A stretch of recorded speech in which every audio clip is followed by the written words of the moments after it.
여러분 안녕하십니까? KBS 뉴스 930입니다. 트럼프 대통령이 전쟁이 곧 끝날 거라고 밝힌 지 하루 만에 미국이 이란에 대해 오늘 가장 격렬한 공습이 있을 거라고 예고했습니다. 미 행정부 내에서는 호르무즈 해협의 유조선 호위 문제를 놓고 혼선이 빚어졌습니다. 워싱턴 김지숙 특파원입니다. 미 국방장관이 오늘은 이란에 대한 공격이 가장 격렬한 날이 될 거라며 최고 강도 공세를 예고했습니다. Today will be yet again our most intense day of strikes inside Iran. The most fighters, the most bombers, the most strikes. 백악관은 이번 군사작전에 대해 트럼프 대통령이 군사적 목표가 완전히 달성됐다고 판단할 때 종료될 거라고 밝혔습니다. 또 이란의 선언 여부와 무관하게 이란이 완전하고 무조건적 항복 상태에 이르렀다고 판단할 때 종료될 거라고 설명했습니다.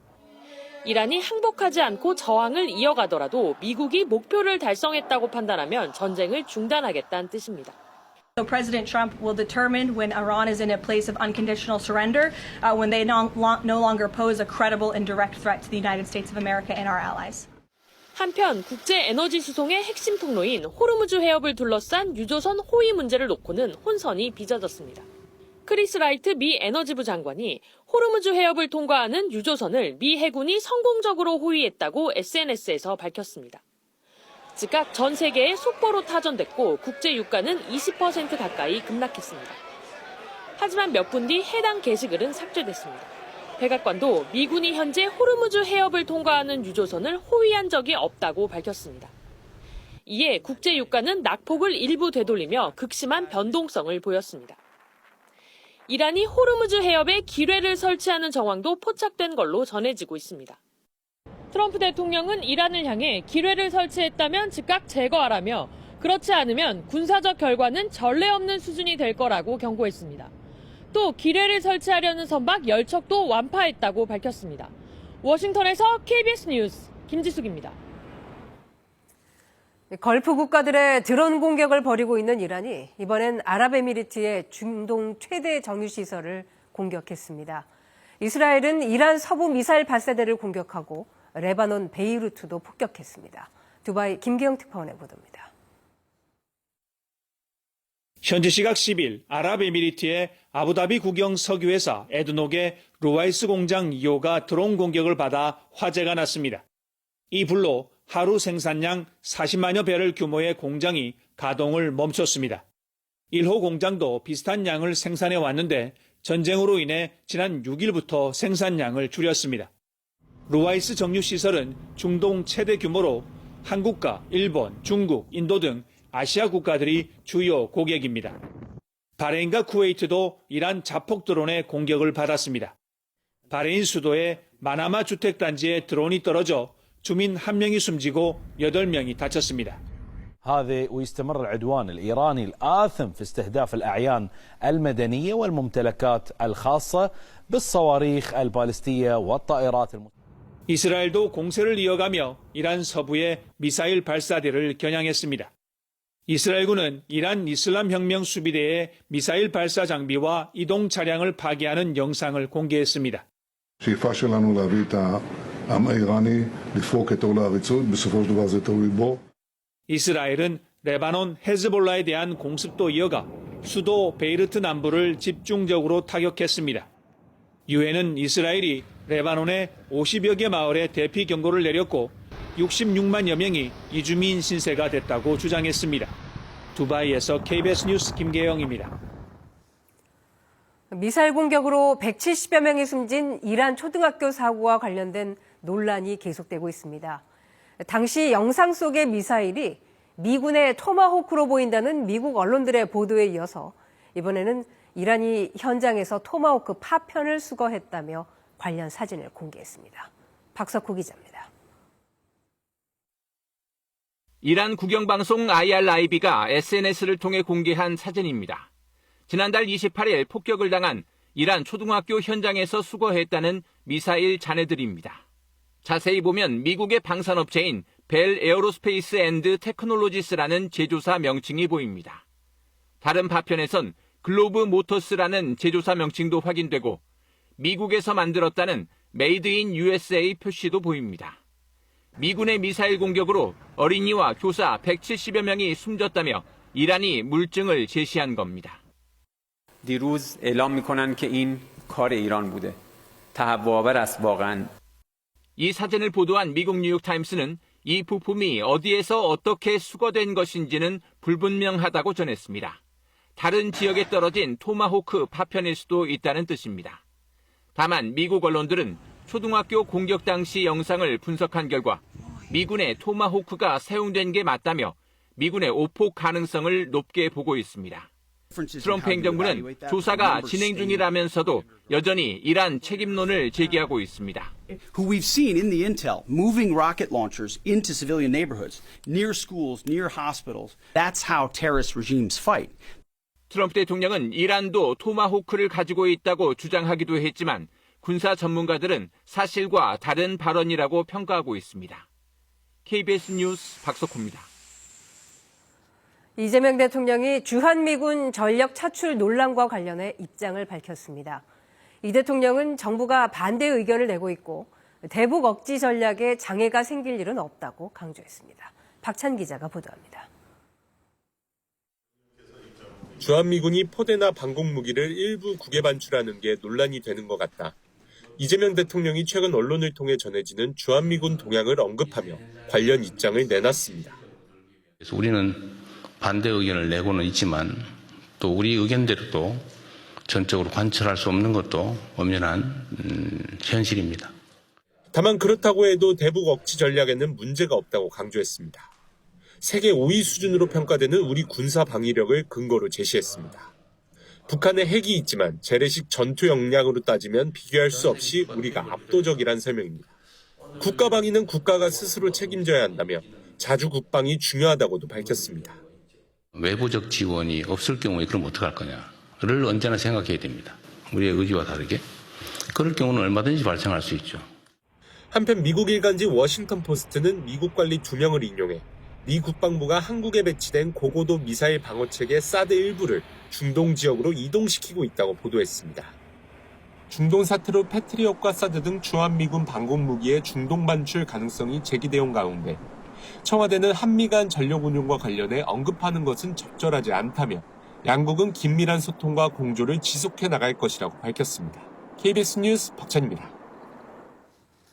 이른바 검찰개혁 법안인 공소청 중수청법 정부안을 수정해야 한다는 민주당 내 일부 강경파 주장에 대해서 청와대가 어느 정도 수정 가능성을 열어둔 것으로 확인됐습니다. 내부 갈등 진화에 나선 것이라는 해석입니다. 이지훈 기자가 보도합니다. 청와대 관계자는 KBS에 공소청법 수정에 열려 있다면서 더 좋은 안이 있으면 수정은 늘 할 수 있다고 밝혔습니다. 공소청법 정부안 수정을 둘러싼 당내 갑론을박이 지지자 사이 갈등으로 더 번지는 걸 차단하려는 걸로 풀이됩니다. 민주당 내에선 벌써 일주일째 설전이 이어지고 있습니다. 일부 강경파 의원들은 정부안이 시행되면 자칫 제2의 검찰이 탄생할 수 있다며 대폭 수정을 주장하고 있습니다. 이대로 만약에 시행이 된다라고 하면 검찰개혁의 취지를 오히려 훼손시키고 굉장히 큰 위험성을 내포하고 있다. 민주당 원내 지도부에선 이미 당론으로까지 정한 정부안에 공격이 지나치다는 경고가 나왔습니다. 정부가 수기를 거치고 당과 논의 후 가지고 온 개혁안을 개혁이 아니다라고 주장하는 것은 정부와 개혁 자체를 흔들 수 있다는. 이런 논란에 청와대 관계자는 정부안 수정을 당에 맡기겠다는 뜻을 내비쳤습니다. 다만 수사 기소 분리, 검찰의 잘못된 관행을 끊는 것, 국민에게 피해가 없어야 한다는 것, 세 가지 원칙은 지켜져야 한다고 했습니다. 앞서 이재명 대통령은 빈대 잡자고 초가삼간 태우지 않게 조심해야 한다고 강경파에 사실상 공개 경고했는데 수정을 하더라도 이런 부분을 헤아려 하란 뜻으로 풀이됩니다. 국회 법사위는 조만간 공청회를 열어 정부안에 대한 의견을 수렴할 계획입니다. KBS 뉴스 이지윤입니다. 이른바 윤어게인과의 결별을 선언한 국민의힘에서는 후폭풍이 이어지고 있습니다. 당 지도부는 이제 노선 갈등은 그만하고 선거를 준비하자고 하는데 당 내에서는 인적 쇄신 같은 후속 조치 요구가 나왔습니다. 현예슬 기자입니다. 윤어게인 반대 결의문을 발표한 다음 날 국민의힘은 이제 미래로 나아가자고 했습니다. 국민의힘은 과거를 뒤로하고 미래로 나아가겠습니다. 지방선거에서 승리하고 이재명 정권의 독주를 견제할 수 있도록 장동혁 대표는 윤석열 전 대통령과의 단절엔 연이틀 말을 아꼈지만 지난 정부 반성을 언급했습니다. 윤석열 정부의 노동개혁 추진 과정에서 노동자 여러분의 의견을 충분히 수렴하지 못했다는 우리 당의 반성을 친한동훈계에선 의미 있는 출발이라면서도 선언을 행동으로 보이라는 목소리가 나왔습니다. 윤리위원회 위원장의 어떤 사퇴나 인사조치 그리고 극단적 분열의 상황을 만들어낸 당직자들에 대한 그런 인사조치가 있어야 된다. 당내 소장파 진영에서도 중도 외연 확장을 위한 징검다리라 평가하면서 인사와 징계 관련 조치를 기대한다고 했습니다. 하지만 이번 결의문이 당 지도부 여러 의견의 최대 공약수여서 추가 조치는 쉽지 않을 거라는 게 당내 분위기입니다. 더 이상의 잡음을 막기 위해 선거대책위원회 체제로 당을 전환하고 장 대표 등 현 지도부는 한 발 물러나야 한다는 의견도 나옵니다. 몇몇 유튜버 등 일부 강성 지지층도 이번 결의문에 반발하고 있지만 국민의힘은 굳이 대응하지 않겠다는 모양새입니다. KBS 뉴스 현희슬입니다. 공천원금 1억 원을 주고받은 혐의로 구속된 무소속 강선우 의원과 김경 전 서울시 의원이 검찰에 넘겨졌습니다. 서울경찰청 공공범죄수사대는 오늘 오전 공천 대가로 1억 원을 주고받은 혐의로 강 의원과 김 전 시의원을 서울중앙지검에 구속 송치했다고 밝혔습니다. 이들이 구속된 지 8일 만으로 경찰은 김 전 시의원이 강 의원에게 타인 명의로 1억 3천만 원을 나눠 후원했다는 쪼개기 후원 의혹 등도 수사할 계획입니다. 어제 도심 곳곳에서 교통사고가 잇따랐습니다. 서울 강서구에서 마을버스가 인도로 돌진했는가 하면 경기도 수원시에서는 차량 9대가 연쇄 충돌했습니다. 사건 사고 소식 심세하 기자입니다. 달리던 마을버스가 도로에 서 있는 택시를 들이받고 그대로 밀고 나갑니다. 갑작스러운 돌진에 길을 걷던 사람들도 놀라 황급히 피합니다. 순식간이었어요, 그게. 그래서 엄청 놀랐어요, 제가. 저희 남편도 놀랬고 그래서 밖으로 막 뛰쳐나왔죠. 그래서 엄청 놀라서. 어제 오후 5시 반쯤 서울 강서구 염창동에서 마을버스가 중앙선을 가로질러 맞은편 도로에 있던 차 5대와 잇따라 충돌했습니다. 버스는 택시와 장사 중이던 트럭 2대를 들이받고 아파트 입구로 돌진했습니다. 보시는 것처럼 버스 앞부분은 산산조각이 났습니다. 버스가 정류장에서 승객을 내려주고 출발한 직후 사고가 났습니다. 이 사고로 60대 버스 운전자를 포함해 승객과 보행자 등 24명이 다쳤습니다. 대부분 큰 부상은 아니지만 이 가운데 2명은 임산부였습니다. 경찰은 버스 운전자 등을 상대로 정확한 사고 경위를 조사하고 있습니다. 차들이 신호대기 중인 도로 위, 뒤에서 갑자기 튀어나온 차량이 앞차를 들이받고 중앙선을 넘어 반대편에서 달려오던 차들과 잇따라 부딪힙니다. 어제 오후 4시쯤 경기도 수원시 장안구에서 80대 여성이 몰던 승용차가 차량 8대와 연쇄 충돌했습니다. 이 사고로 2명이 다쳐 병원으로 옮겨졌습니다. 사고 차량 운전자는 경찰 조사에서 브레이크 페달 대신 가속 페달을 밟았다고 진술했습니다. 서울 강남에서 음주운전 사고를 내고 달아난 배우 이재룡 씨가 4시간여 만에 경찰 조사를 마쳤습니다. 저의 잘못된 행동으로 많은 분들께 심려를 끼쳐드려서 정말 죄송합니다. 이 씨는 음주운전 혐의를 시인했느냐는 취재진 질문에 오래전에 바로 인정했다고 말했습니다. 도주 이유에 대해선 사고를 낸 사실을 인지하지 못했다고 답했습니다. KBS 뉴스 심세아입니다. 이번엔 KB증권 연결해서 오늘의 주식시장 알아보겠습니다. KB증권입니다. 국내 증시 이틀 연속 급등 출발했습니다. 코스피 시장은 170포인트, 코스닥은 2.2%대 고점을 높이는 등 강세를 지속하고 있습니다. 이 시각 현재 코스피는 152.48포인트 오른 5,685.07에 코스닥은 21.43포인트 상승한 1,159.11에 거래되고 있습니다. 미국 3대 지수 혼조 마감한 가운데 유가는 8거래일 만에 하락하며 현재 83달러 선에서 움직이고 있습니다. 코스피 시장 수급에서 기관은 매수를, 외국인은 매도 중입니다. 다만 외국인들 선물 시장에서는 매수하고 있습니다. 삼성전자와 SK하이닉스 2거래일 연속 상승 중인 가운데 미래에셋증권을 필두로 증권주와 금융주, 현대차 등 자동차 관련주들, 조선과 유통, 지주사와 건설주들 좋은 흐름을 보이고 있습니다. 한편 한화시스템과 S오일은 하락 중입니다. 코스닥 시장에서는 레인보우 로보틱스와 펩트론 등 로봇과 제약바이오주 상승 돋보이고요. 성우하이텍과 큐리언트, 성우전자 급등이 눈에 띄고 있습니다. 이 시각 현재 달러화에 대한 원화 환율은 1,469원 30전에 거래되고 있습니다. 지금까지 KB증권이었습니다.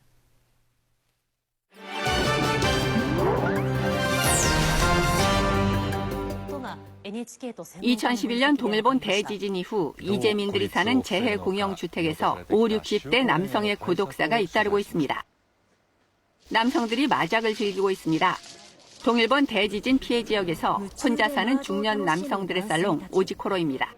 재해 때문에 고립된 사람들이 모이고 있습니다.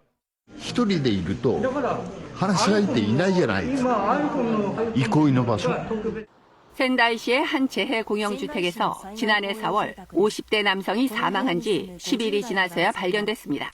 사인은 병사, 주민들과 면식은 있었지만 일상적인 교류는 거의 없었습니다. NHK가 분석한 결과 미야기현과 이와테현의 재해 공영주택에서 고립사 기준인 사후 8일 이후 발견된 사람이 107명에 달했는데요. 특히 5, 60대 남성 비율이 높았습니다. 알코올 의존증과 자살 등이 많았는데요. 자치회 등의 지원이 주로 노인들에게 집중되면서 50대 전후 중장년층은 지원 대상에서 빠진 것으로 보입니다. 전문가는 이들의 고립을 막기 위해 꾸준한 지원이 필요하다고 조언합니다. 결혼 풍습 간소화 시범 지역인 후베이성 우창시는 신혼부부를 위해 생애 주기별 복지를 제공할 방침입니다. 후베이성 우창시 민정구 혼인신고센터 안, 결혼 증서를 발급받으러 온 신혼부부들이 많아서인지 달달한 분위기가 느껴집니다. 신혼부부들은 결혼 증서를 받으러 온 김에 무료 서비스를 받으며 즐거운 시간을 보냅니다. 무료 웨딩 촬영을 하고 혼인서약서를 낭독하는 신혼부부들의 진지한 모습도 볼 수 있습니다. 사랑을 다짐하며 결혼 증서 탁본을 뜨기도 하고 달콤하고 뜨끈뜨끈한 음식을 먹으며 여유도 부려봅니다. 寓着甜甜蜜蜜生活越来越好，然后希望我们以后的日子也会甜甜蜜蜜越来越好。 작년 혼인신고 행정 절차를 간소화한 중국은 이제 결혼 절차까지 간소화하려는 노력을 기울이고 있습니다. 결혼 풍습 간소화 시범 지역인 우창시는 신혼부부를 위해 출산, 직업과 재산 관련 법률 문제 해결, 가정 상담 등 서비스를 통해 생애 주기별 복지를 제공할 방침입니다. 안다만의 진주로 불리는 태국 푸켓 라와이 지역의 한적한 해변.